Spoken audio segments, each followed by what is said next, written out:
Baiklah, Assalamualaikum warahmatullahi wabarakatuh. Selamat malam. Pada kesempatan kali ini, saya akan melakukan presentasi tentang mata kuliah Industri Hilir Agro untuk tanaman pohon kelapa di Provinsi Jambi. Baiklah, sebelum mempresentasikan, izinkan saya memperkenalkan diri. Perkenalkan, nama saya Tri Siswanto dengan NIM F0A02008. Nah, untuk yang pertama, saya akan membahas materi presentasi tentang tanaman kelapa. Tanaman kelapa yang biasanya disebut Cocos muscipula adalah komoditas strategis yang memiliki peran sosial, budaya, dan ekonomi dalam kehidupan masyarakat Indonesia. Tumbuhan ini dimanfaatkan hampir semua bagiannya oleh manusia sehingga dianggap sebagai tumbuhan serta guna. Khususnya bagi masyarakat pesisir, hasil kelapa yang diperdagangkan sejak zaman dulu yaitu minyak kelapa yang sejak abad ke-17 dimasukkan ke Eropa dari Asia. Selanjutnya, dalam tata nama tumbuhan taksonomi, tumbuhan kelapa diberi nama Cocos muscipula yang secara lengkap pengklarifikasinya mulai dari tingkat sampai dengan spesies sebagai berikut. Terlihat jelas di sini ada tabel spesies tanaman kelapa, yaitu Kingdom, Phlantae, divisi, Spermatophyta, subdivisi, Agiospermae, kelas Monocrotoldonae, ordo Palmales, famili Palmae, genus Cocos, spesies Cocos nucifera Linnaeus.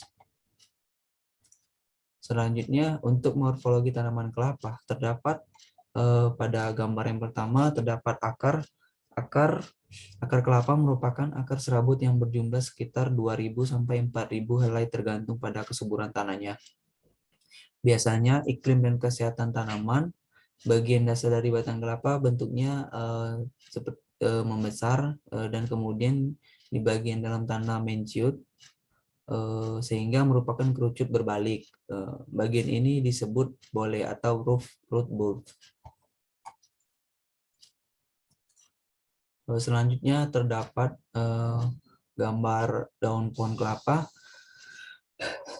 Daun kelapa terdiri atas tangkai, petiole, dan pelepah daun, racis, dan pelepah terdapat helai daun atau lobless yang di tengahnya berlidi. Untuk panjangnya sendiri, helai dan daun berbeda-beda, tergantung pada posisinya. Helai daun biasanya yang terdapat di tengah sumbu daun berukuran lebih panjang dibanding yang tumbuh di pangkal atau ujung sumbu daun. Untuk gambar yang ketiga terdapat batang pohon kelapa yang biasanya pada umumnya batang kelapa tumbuh lurus ke atas, kecuali pada pohon yang tumbuh di tempat-tempat tertentu seperti pinggir sungai, tebing, dan lain-lain. Batang akan tumbuh melengkung ke arah matahari. Biasanya batang kelapa berwarna kelabu, licin, dan tinggi. Batang kelapa biasanya mencapai 20 meter hingga dengan garis tengah 20 meter hingga 30 cm. Tergantung varietas, iklim, tanah, dan jarak tanam. Bagian batang yang berbeda dari pohon yang masih muda kelihatan jelas jika pohon telah berumur 3-4 tahun bila mana daun-daun terbawa telah gugur. Untuk morfologi nomor 4, di sini ada bunga tanaman pohon kelapa. Tanaman kelapa mulai berbunga berbeda tergantung jenisnya. Pada kelapa ganja kira-kira 3-4 tahun. Kelapa dalam 4-8 tahun dan kelapa hibrida berkisar 4 tahun. Dari ketiak daun tumbuh manggar atau mayang yang masih tertutup seludung. Mayang adalah tangkai bunga yang bercabang-cabang. Jadi di bawah ini tumbuh banyak bunga yang berwarna putih kekuningan. Kelapa adalah tanaman yang berumah satu. Pada pangkalnya cabang tumbuh pada bunga betina, kemudian menyusul bunga jantan pada bagian atasnya. Dari ketiak daun tumbuh mayang yang masih tertutup seludang. Mayang adalah tangkai bunga yang bercabang-cabang, di mana tumbuh banyak yang berwarna putih kekuningan. Kelapa adalah tanaman berunga satu pada pangkal tumbuh betina. Bunganya pada bagian atasnya. Selanjutnya untuk buah, biasanya buah 3-4 minggu setelah seludang memuka bunga betina yang sudah buahi, tumbuh menjadi bakal buah. Tetapi tidak semua bakal buah tersebut dapat tumbuh membesar, karena setengah hingga 3/4-nya dari jumlah buah akan gugur yang disebabkan oleh serangan, biasanya ada hama dan penyakit tanaman, kekurangan unsur hara, kekeringan, atau karena tidak sempurnanya proses penyerbukan. Selanjutnya, untuk manfaat bagian tanaman kelapanya sendiri, terdapat akar dari pohon kelapa bisa digunakan sebagai bahan baku pembuatan bir atau bahan baku pembuatan zat warna. Terdapat batang pohon kelapa sendiri dapat digunakan sebagai bahan baku perabot, mebel, furniture, atau bahan bangunan dan jembatan darurat. Kemudian daun muda yang biasanya kita temui dapat digunakan sebagai pembungkus ketupat dan sebagai bahan baku obat tradisional. Daun tua juga pun dapat dianyam dan digunakan sebagai atap, sedangkan lidihnya dapat digunakan sebagai bahan pembuat sapu lidi. Kemudian untuk bunganya dari pohon kelapa, inilah yang dapat menghasilkan nira, seperti yang diolah dapat menghasilkan seperti gula kelapa. Untuk buahnya sendiri, buah kelapa dapat digunakan hampir seluruh bagiannya. Airnya dapat digunakan, dapat diminum segar atau dalam proses lebih lanjut menjadi nata de coco atau kecap. Daging kelapa dapat dibuat sebagai bahan bumbu berbagai masakan atau diproses menjadi santan contohnya. Untuk selanjutnya, hasil produk dari pohon nira kelapa. Menurut Supomo, nira merupakan cairan bening yang terdapat dalam kelapa yang belum terbuka. Setiap tandannya dapat menghasilkan 2-4 liter nira per pohon setiap harinya.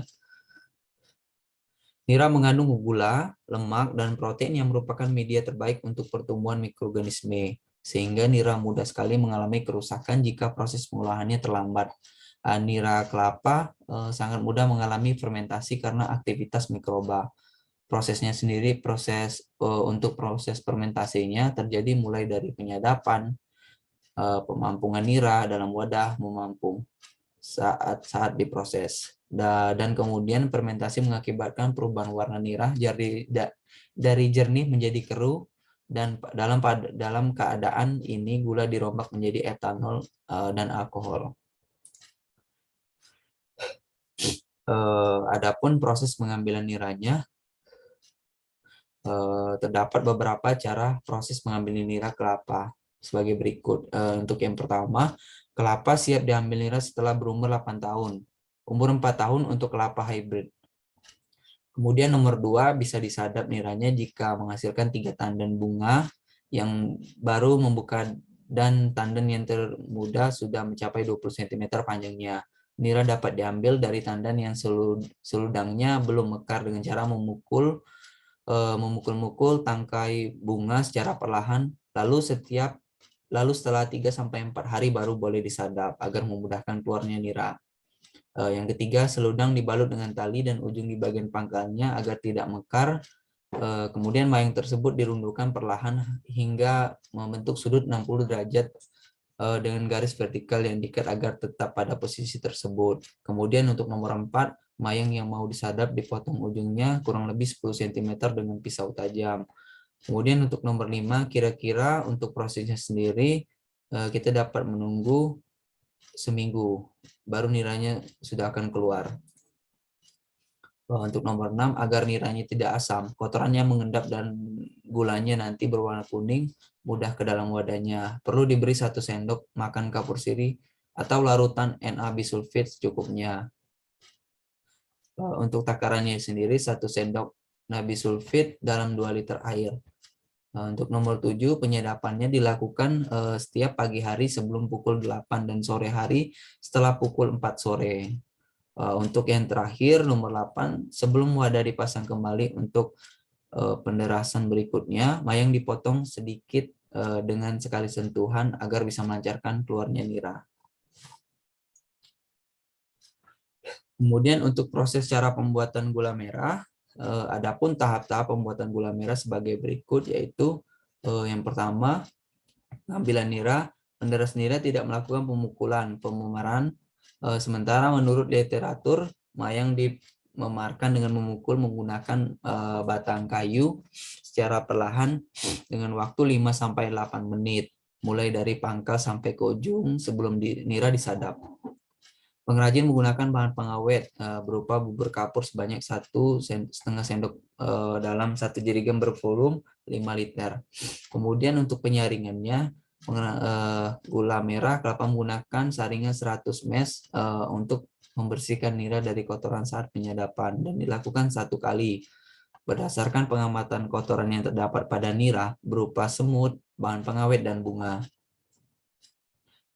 Selanjutnya di sini terdapat gambar gula kelapa yang sudah dicetak dan sebelah kanan terdapat hasilnya. Oke, itulah yang dapat saya presentasikan pada kesempatan kali ini. Apabila ada salah kata atau kekeliruan, saya mohon maaf. Saya akhiri. Wassalamualaikum warahmatullahi wabarakatuh.